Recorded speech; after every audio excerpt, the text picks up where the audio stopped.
लिए असाइनमेंट है ये, home assignment, you have to do it at your home. Let's move ahead. थोड़ी सी बात कर लेते हैं, जब मल्टीपल इनपुट मॉडल होता है तो हम किस तरीके से इसको फंक्शनल एपीआई अप्लाई करेंगे।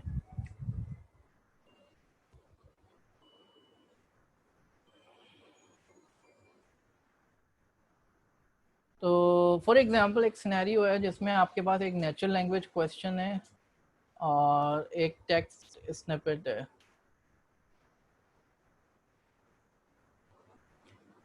नेचुरल लैंग्वेज क्वेश्चन में आप कुछ भी लिख सकते हो और उसका रेफरेंस टेक्स्ट, जैसे अक्सर कॉम्प्रिहेंशन एग्जाम्स में होता है, आपको टेक्स्ट दिया जाता है और उससे रिलेटेड क्वेश्चन पूछे जाते हैं कि इसके अंदर जो है फॉर एग्जांपल ये बंदा कैसा था, उसका एम इन लाइफ क्या था, क्या उसका का आप जो है पर्सनालिटी को कैसे असेस करते हैं, सो ऑन। इस तरह के सवाल आप किसी भी पर्सनालिटी के मुतालिक या कोई भी सिनेरियो के मुतालिक पूछ सकते हैं और उसके आंसर्स फिर एमसीक्यूज बेस्ड होंगे, या हो सकता है कि नेचुरल लैंग्वेज क्वेश्चन भी हो सकता है,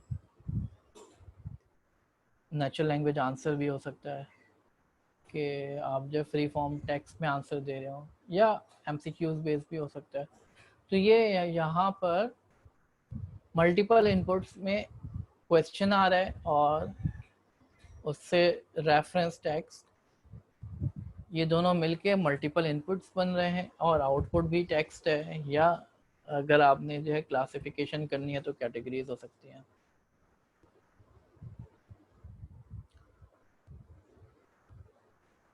ठीक है जनाब, तो आपने क्वेश्चन को एलएसटीएम से प्रोसेस कराया, रेफरेंस टेक्स्ट को भी एलएसटीएम से प्रोसेस कराया, इन दोनों को कंकैटिनेट कर लिया और उस पर डेंस अप्लाई करके आपने क्लासिफाई कर लिया आंसर को। ठीक है, आंसर जो है यहाँ पे इन्होंने क्या कहा है कि ये सॉफ्टमैक्स इस्तेमाल करते हुए प्री डिफाइंड कैटेगरी में से कोई एक आंसर हो जाएगा। वोकैबुलरी डिफाइंड की भी उन्होंने, वोकैबुलरी में से कोई वर्ड पिक कर लेगा एज एन आंसर। तो इसको बनाएंगे कैसे हम, ये आपके सामने स्क्रीन पे शो किया गया है। वोकैबुलरी ले ली आपने 10,000, क्वेश्चन की भी ले ली और रेफरेंस टेक्स्ट की भी, दोनों की वोकैबुलरी 10,000, आंसर की वोकैबुलरी साइज 500 ले लिया। पहले इनपुट लेयर बनाया आपने, उस पर एम्बेडिंग लगाई। एम्बेडिंग का मकसद क्या होता है, ताकि जो है वो एक वेक्टर में कन्वर्ट हो जाए इनपुट टेक्स्ट, और दूसरी बात ये कि एम्बेडिंग में अगर सिनोनिमस वर्ड्स होते हैं तो उनको सेम वेक्टर असाइन किया जाता है, या similar vector near by approximately same vector जो है असाइन किया जाता है। तो इनपुट टेक्स्ट के ऊपर एम्बेडिंग लगाई और एलएसटीएम लगा दिया। देखिए हमने वैसे ही किया है, इनपुट टेक्स्ट की लेयर बनाई हमने जिसका नाम टेक्स्ट इनपुट रखा, उसको जो है एम्बेडिंग को पास कर दिया तो एम्बेडिंग और ये कनेक्ट हो गए, और एम्बेडिंग को एलएसटीएम को पास कर दिया तो एलएसटीएम जो है एम्बेडिंग से कनेक्टेड है, एम्बेडिंग इनपुट से कनेक्टेड है। तो ये एक हमने जो है रेफरेंस टेक्स्ट को जो है एलएसटीएम से प्रोसेस कराया। यही काम क्वेश्चन के लिए किया है, क्वेश्चन को टेक्स्ट इनपुट बनाया और उसको एम्बेडिंग से गुजारा, और एम्बेडिंग से गुजारने के बाद एलएसटीएम से गुजारा, तो ये क्वेश्चन हो गया।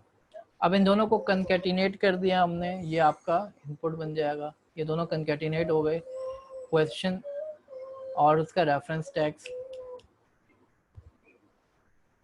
और फिर इसको इन दोनों को जो है हमने प्रोसेस कराना है कंकैटिनेटेड को डेंस के थ्रू।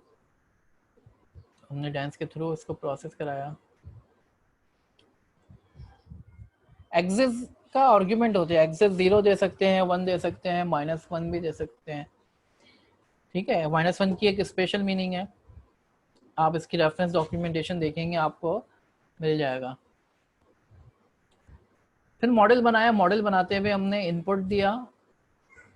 इनपुट हमारे पास दो हैं तो हम एज ए लिस्ट पास करेंगे, टेक्स्ट इनपुट और क्वेश्चन इनपुट, और आंसर जो है ये हमारा आउटपुट है।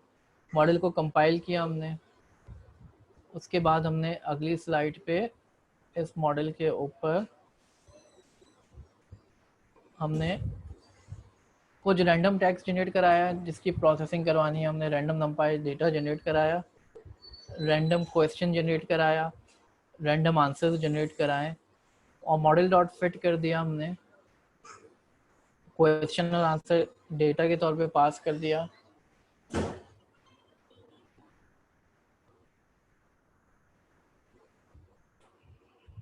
फिट करने के दो तरीके हैं, या तो आप एज अ लिस्ट पास कर दें या एज अ डिक्शनरी पास कर दें। तो in both of the ways you can fit the model.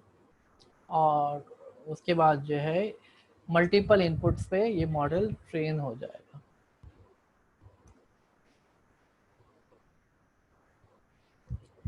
जनाब एक काम करते हैं, मैं आप लोगों को थोड़ा टाइम देता हूँ, इस एग्जाम्पल को रन कर लें अपने पास।